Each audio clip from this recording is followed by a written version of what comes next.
Oke, Assalamualaikum warahmatullahi wabarakatuh. Kembali lagi di mata pelajaran informatika.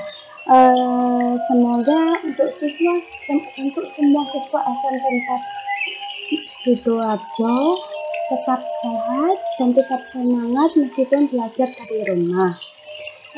Jadi untuk pertemuan kita selanjutnya yaitu tentang kunci statistika. Jadi kalau pertemuan sebelumnya kita membahas tentang fungsi aritmatika. Fungsi aritmatika itu terdiri dari penjumlahan, pengurangan, perkalian, dan pembagian. Kalau fungsi statistika ini terdiri dari summary atau total penjumlahan, average itu rata-rata, min itu mencari nilai minima, max itu mencari nilai maksimal, kemudian ada count E, ada count if, ada count blank, kemudian ada std. Jadi semua fungsi ini memiliki kegunaannya masing-masing. Jadi untuk fungsi sum memiliki kegunaan untuk menjumlahkan nilai data di dalam suatu range tertentu. Kemudian untuk fungsi average memiliki kegunaan untuk menghitung nilai rata-rata dari nilai data di dalam suatu range.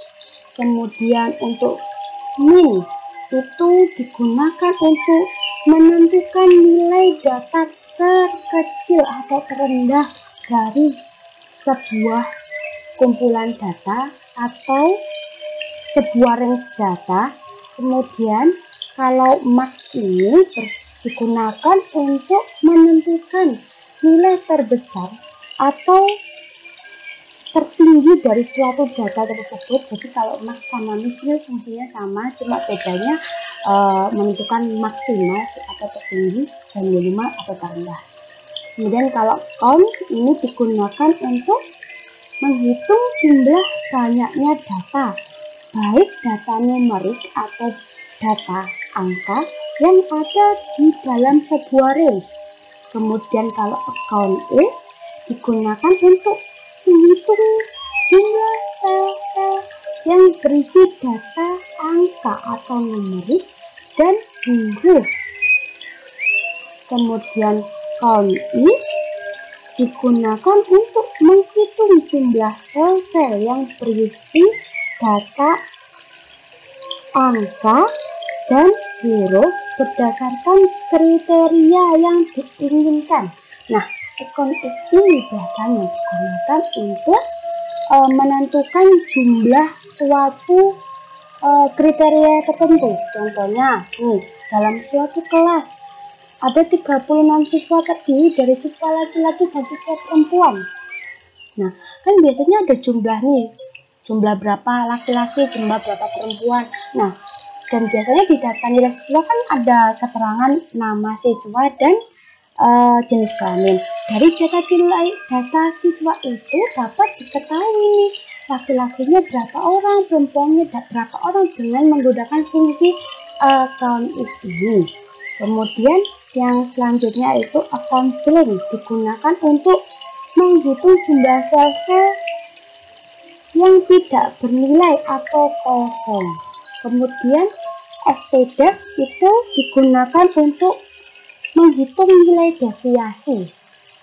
Nah, tadi kan Bu Sofi kan bilang ada range. Apa sih range itu?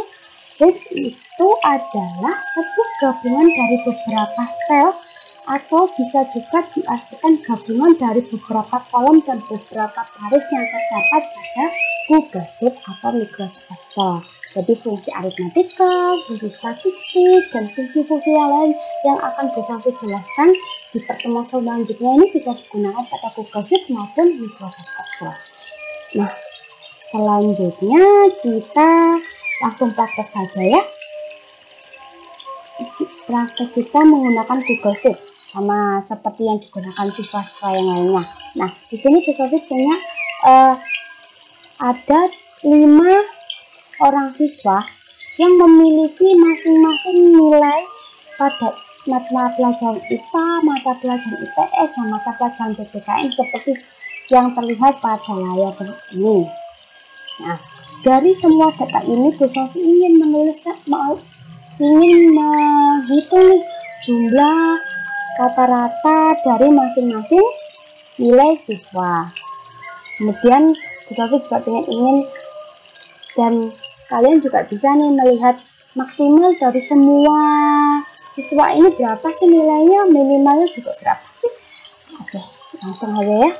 Jadi kalau jumlah di sini di fungsi statistik itu kan kita pakai sum. Sum ini sama seperti penjumlahan. Cuman kalau di fungsi aritmatika kan dijumlahkan satu nih, plus ini, plus ini, plus ini. Nah, kalau sum ini tidak usah, lebih sederhana dan lebih gampang digunakan. Dengan cara kita ketik sama dengan, kemudian kita ketik sum atau fungsinya tersebut, kita buka kurung, kita klik alamat selnya. Jadi kita pertama kan siswa AJIS.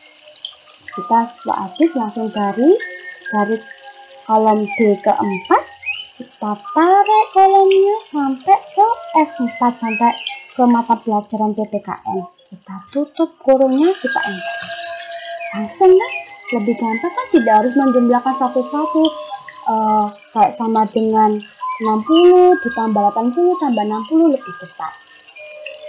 Tidak hanya itu, Google Sheets dan Microsoft Excel memberikan kemudahan pada penggunanya juga. Jadi para penggunanya tidak perlu memasukkan fungsinya satu-satu pada tiap kolom. Jadi kita bisa gunakan kita bisa menggunakan fitur yang terdapat pada pojok kanan bawah pada sel. Jadi kita klik selnya, kemudian kita taruh kursor kita di sebelah kanan bawah sampai berubah menjadi tanda panah seperti ini, kemudian kita tarik ke bawah hingga data terakhir yang kita punya. Nah, lebih gampang kan, lebih cepat, lebih gampang, dan sangat memudahkan kita para penggunanya. Oke, dari semua ini kita sudah mendapatkan jumlah atau summary dari masing-masing siswa. Kemudian kita ke rata-rata atau average-nya. Berapa sih rata-rata nilai yang didapat oleh masing-masing siswa ini? Kita gunakan fungsi average. Sama seperti fungsi pembagian, fungsi average ini juga prinsipnya seperti pembagian, cuman lebih gampang. Average ini kita ketik sama dengan, kemudian kita ketik average fungsinya ini, kemudian kita buka kurung seperti sum kan, kemudian kita tarik alamat sel yang ingin digunakan, di enter. Nah, cepat kan, tidak harus menambahkan semuanya atau langsung dibagi jumlah data, tapi kita cuma ketik average, keluarlah semua rata-rata. Kita gunakan fitur kemudahan dari Google Sheets atau Microsoft Excel ini, kita tarik semuanya sampai data terakhir. Nah, ini rata-rata yang didapatkan oleh masing-masing siswa. Nah, sama kan tiap kolomnya. Oke, kita sudah mendapatkan data jumlah dan rata-rata dari masing-masing siswa dalam kurang lebih 1 menit saja. Lebih cepat kan daripada harus ketik manual. Nah, sekarang kita pindah ke fungsi maksimal. Kita mau lihat nih, berapa sih maksimal nilai yang didapatkan dari kelima siswa ini? Nah, dengan cara ketik sama dengan, kemudian kita ketik max, kita buka kurung, kita pilih alamat selnya. Kalau rata-rata kan di alamat H4 hingga H8 dari nama siswa AJIS hingga ERMA. Kemudian kita enter. Nah, kita dapatkan maksimal nilai yang didapat dari kelima siswa adalah 88,6 diperoleh oleh siswa Ajis. Kemudian kita masuk ke fungsi min. Kita ketik sama dengan, kita ketik fungsinya min atau minimal, dibuka kurung, kita klik lagi alamat selnya, kita tarik sampai akhir data kita, tutup kurung, enter. Nah, kita dapatkan minimal atau nilai terkecil yang didapat oleh kelima siswa ini yaitu 66,6 yang diperoleh oleh siswa.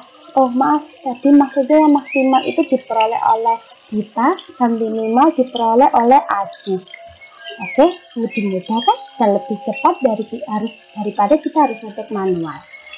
Jadi nanti Bu Sofi akan memberikan penugasan untuk kalian semua untuk mempraktekkan fungsi-fungsi statistika seperti yang Bu Sofi demokan tadi. Kemudian jangan lupa kalian harus tetap sehat, tetap di rumah, jangan banyak main. Kemudian jangan lupa kerjakan tugas-tugasnya semua ya. Oke, sekian dari Bu Sofi.